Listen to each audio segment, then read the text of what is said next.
So if you're interested, then please read my description box or my community tab for more info. And if you enjoy the video, be sure to give it a like and subscribe if you're not already. I'd love to have you join my journey. Okay, let's get started.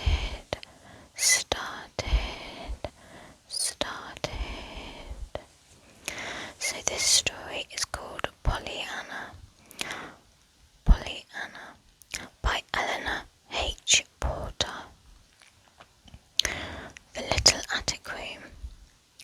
The orphaned Pollyanna comes to live with her strict maiden aunt. Pollyanna's cheerful nature soon brightens up everybody's life, but first she is given a very frosty welcome. Miss Polly Harrington did not rise to meet her niece. She looked up from the book, it is true, as Nancy and the little girl appeared in the sitting room doorway, and she held out a hand with duty written large on every coldly extended finger. How do you do, Pollyanna? She had no chance to say any more. Pollyanna had fairly flown across the room and flung herself into her aunt's scandalized, unyielding lap. Oh, Aunt Polly, I don't know how to be glad enough that you have let me come to live with you. She was sobbing.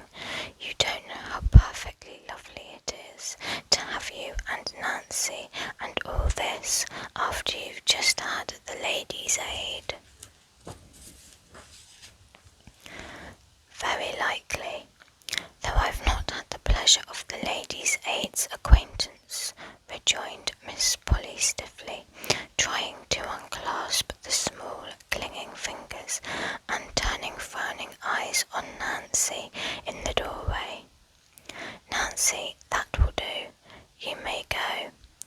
Pollyanna, be good enough, please, to stand erect in a proper manner. I don't know yet what you look like. Pollyanna drew back at once, laughing a little hysterically.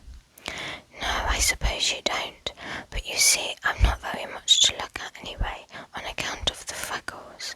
Oh, and I ought to explain about the red gingham and the black velvet basque with white spots on the elbows.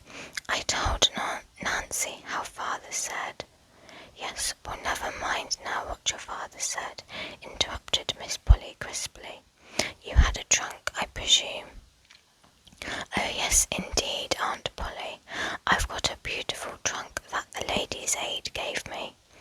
I haven't got so very much in it, of my own, I mean. The barrels haven't had many clothes for little girls in them lately, but there were all father's books, and Mrs. White said she thought I ought to have those. You see, father— Pollyanna, interrupted her aunt again sharply, there is one thing that might just as well be understood right away at once.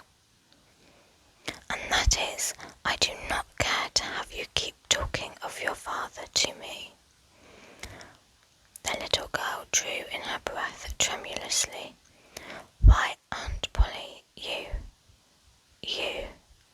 mean— She hesitated, and her aunt filled the pause.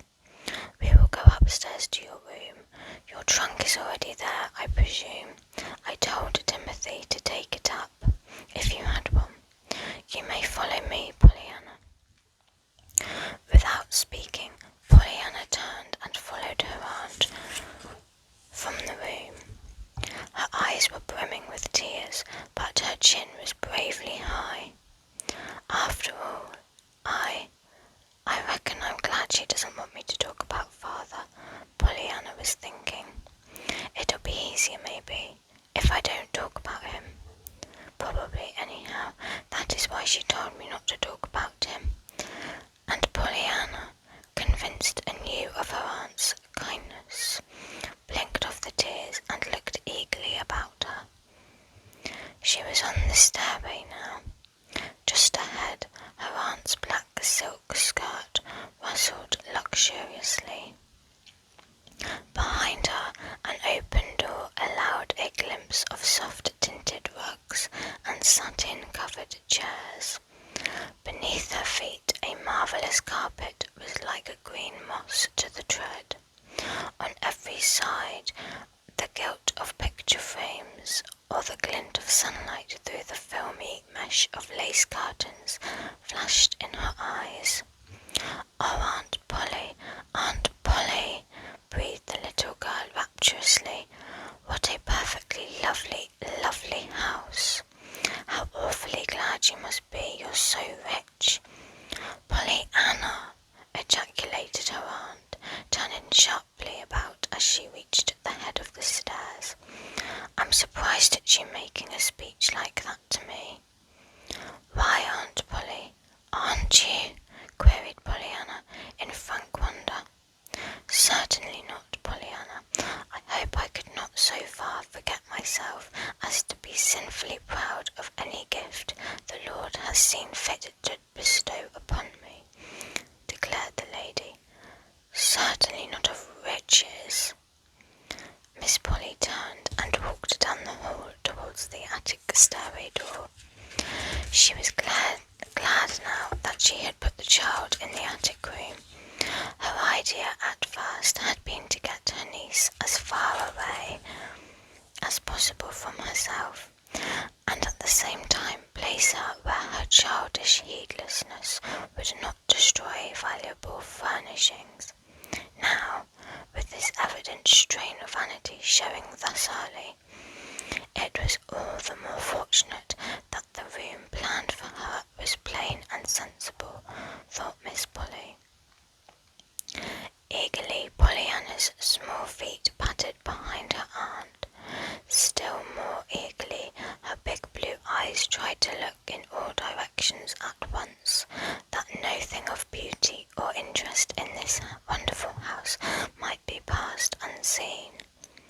Most eagerly of all, her mind turned to the wondrously exciting problem about to be solved. Behind which of these fascinating doors was waiting now her room? The dear, beautiful room, full of curtains, rugs, and pictures, that was to be her very own. Then, abruptly, her aunt opened a door and ascended another stairway. There was little to be seen here. A bare wall rose on either side. At the top of the stairs, wide reaches of shadowy space led to far corners where the roof came almost down to the floor, and where were stacked innumerable trunks and boxes. It was hot and stifling too. Unconsciously, Pollyanna lifted her head higher. It seemed so hard to breathe. Then she saw that her aunt had thrown open a door at the right.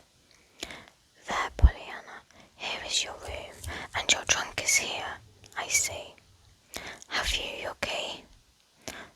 Pollyanna nodded dumbly. Her eyes were a little wide and frightened. Her aunt frowned. "When I ask a question, Pollyanna, I prefer that you should answer aloud, not merely with your head." "Yes, Aunt Polly." "Thank you, that is better. I believe you have everything that you need here," she added, glancing at the well-fitted towel rack and water pitcher. "I will send Nancy up to help you unpack. Supper is at 6 o'clock, she finished as she left the room and swept downstairs. For a moment after she had gone, Pollyanna stood quite still, looking after her. Then she turned her wide eyes to the bare wall, the bare floor, the bare windows. She turned them last to the little trunk that had stood not so long before in her own little room in the faraway Western home. The next moment she stumbled blindly towards it and fell at its side, covering her face with her hands. Okay, that is the end of the book. It seemed to end quite abruptly. I don't really know what happened. But there might well be a part two. So I will have a look. But that is all for this video. So I hope that you enjoyed, and I will see you in the next one.